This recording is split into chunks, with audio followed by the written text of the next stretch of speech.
Well, when we think about getting the right amount of calcium in our diet, most of us believe that having, say, just one glass of milk every day will do the trick. Well, apparently that's not true. So here to give us a healthy dose of facts about calcium, please say hello to our health ambassador, Peggy Kotsopoulos. Hi, sweetie. Calcium.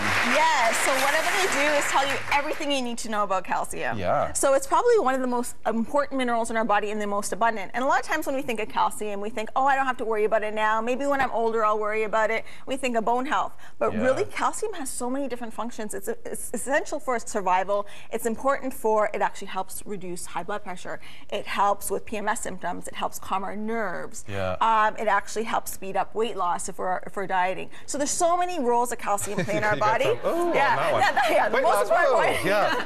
But it's so important. And the thing is, we might think we might be getting enough a day, but the reality is, most Canadians and North Americans in general aren't. And you kind of think about it, you know, at lunchtime you have that little carton of milk and you think, yeah, I'm done. Yeah, I'm good. Right. And the thing is, the reality is, adults probably only consume or absorb 30 to 50% of the calcium that they actually consume. So for example, a typical serving a day of calcium is, for an adult, is around 1,000 milligrams a day. Over 50, it's about 1,200. So this is about 4 cups of milk, let's say on average, 3 to 4 cups of milk. Now, who's really drinking this much milk in a day? No, let's be real. That's a lot, yeah. So some of us are, there's no need to fret if you don't like milk because there are other sources of calcium, which I'm going to talk about too, that are just as good. Right. But this is just to give you an idea. But the reality is, we're not, even if we have 4 glasses of milk, we're probably not absorbing most of it. So you're drinking all that and you're thinking, okay, I got to, and you're downing it just for the sake of it, and yeah, it's not doing any good anyways. Absolutely. So, so what I'm going to do is talk about things that actually help increase absorption. And this is particularly important too for young girls, let's say between the ages of 9 to 19. That's the most important time for us to absorb calcium. Oh, and really? the thing is, 90% of girls in that age range, in adolescence, are not absorbing enough calcium. Really? So wow, it's really important. Interesting. So what we need to do to absorb our calcium, one of the most important things is vitamin D. Vitamin D, okay. Now, vitamin D, most North Americans are vitamin D deficient. Really? So if we're not getting enough vitamin D, we're not absorbing calcium.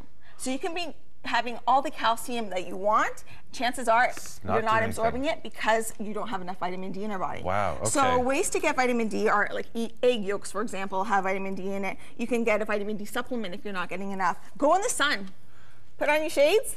And get in the sun. Yeah, get in the sun. And what it'll do is actually, without sunscreen, and all you need is about 15 minutes a day, and that actually helps your body absorb the proper amount of calcium. Okay. I mean, sorry, vitamin D. Vitamin D. But yeah, pop a calcium supplement or eat something calcium-rich foods. Go in the sun, increases your rate of absorption. Okay, and if you're doing that, then you will be absorbing more. Yeah, it helps to absorb calcium. And also, vitamin D, in addition to calcium, what it actually does is help prevent cancers. So many cancers, such as breast cancer, colorectal cancer. And so basically, if you're not getting enough vitamin D and calcium, you're increasing your risk of these cancers. So that's why it's so important. This is probably one of the most important things to do to absorb calcium and for optimal health. Vitamin D. Absolutely. Yeah, vitamin D. Okay, so magnesium. Magnesium is also important to absorb calcium. So magnesium, what magnesium does is it actually makes calcium more absorbable, it breaks it down, and it works synergistically with calcium in your body. So for example, for your heart to function. Okay. Your body needs magnesium and calcium together for muscle contraction.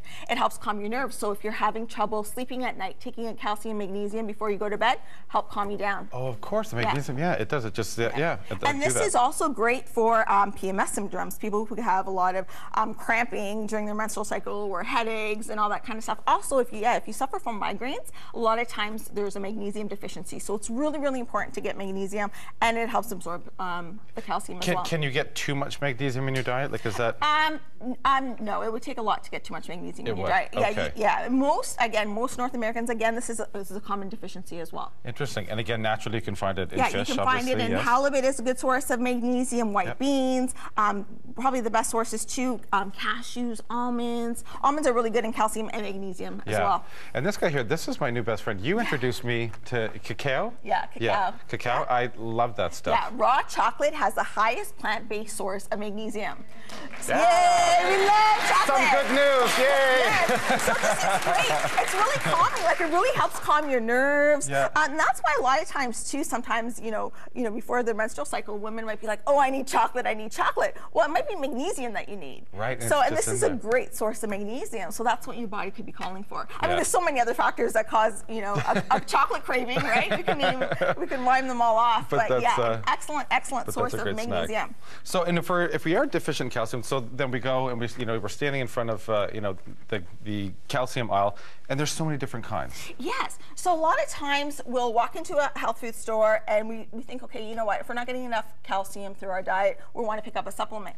And you see calcium, magnesium, you just see, you know, all these different calcium supplements that you think are the same, but really they're all very different. Okay. So when you're looking at calcium, so the two most common types of calcium supplements are calcium carbonate and calcium citrate. Wow. So calcium carbonate is probably one of the cheapest ones, but what it does is it actually absorbs, you need to take it with food. Calcium citrate, you can take it with or without food. So it's actually a higher quality calcium. It's easier for your body to absorb. Okay, but we also want to look at it as the elemental calcium. So sometimes when you're reading the label, for example, you want to make sure it'll actually list elemental calcium. That's what your body absorbs. If it doesn't say elemental calcium and it just says calcium, so your body won't absorb all of it. So if it says 1,000 milligrams of calcium, your body might only absorb about 20 to 40% of it. Wow. Okay, so calcium citrate, elemental calcium is around 20%, calcium carbonate around 40%. So make sure it reads the elemental calcium when you're looking at it. Elemental calcium. Yeah. And always in conjunction with vitamin D as well, correct? Yeah, so what you want to do is always get a calcium supplement with a calcium magnesium. You'll see that very common because the two need to work synergistically to absorb. You can also get a calcium magnesium supplement with vitamin D as well. Yeah. And also if you're doing a multivitamin, a lot of people say, well, if I'm taking a multi, I don't need to take a calcium supplement. That's not the case. There's not enough calcium in your multivitamin to give you your requirements. To do that. And before we go, we've got some calcium-rich foods, which I found some of them very surprising. Can we go through them quickly? Yes. So things that are rich in calcium. So there's, dark leafy greens, spinach, for example. Spinach might be high in calcium, but has oxalic acids in there, which actually inhibit calcium absorption. So better are Chinese cabbage, for example. Okay. Chinese cabbage actually has 1 cup has more calcium than a cup of milk. Really? So yeah, almonds, cabbage. things like thyme, cinnamon have calcium in it. Wow. Blackstrap molasses, 2 tablespoons of blackstrap molasses has again more calcium than milk. So sesame and a lot seeds, of iron as well. Wow, yeah, so that's sesame good. seeds are loaded in calcium, really high source of calcium. Wow. So there's so many of the foods that you can get your calcium source from that you don't need to just think milk and yogurt. It is an excellent source. Yeah. Dairy is an excellent source, but there are other sources as well. Well, fantastic information. Isn't that great, guys? Thank you so much, Peggy. Amazing stuff. Beautiful. Wow. And we have our Better Choice Challenge for today. What is it, Peggy? Yes, so our Better Choice Challenge for today is to increase your intake of vitamin D. Now, you can do that by getting 15 minutes of the sun without sunscreen, or you can take a vitamin D supplement. Yeah. So you really want to increase your vitamin D. Absolutely. Isn't that a great challenge, guys? You're going to do that? Easy. And don't forget, when you complete the challenge, you can win great prizes, like that fantastic trip before to the Rio Cancun in Mexico, the fantastic and luxurious giveaway, and that's all courtesy of our friends at SunQuest. Wonderful, Peggy. Now we have to take a quick break, but first, Robin Thicke is here with better choices that he's making. So take a look at this.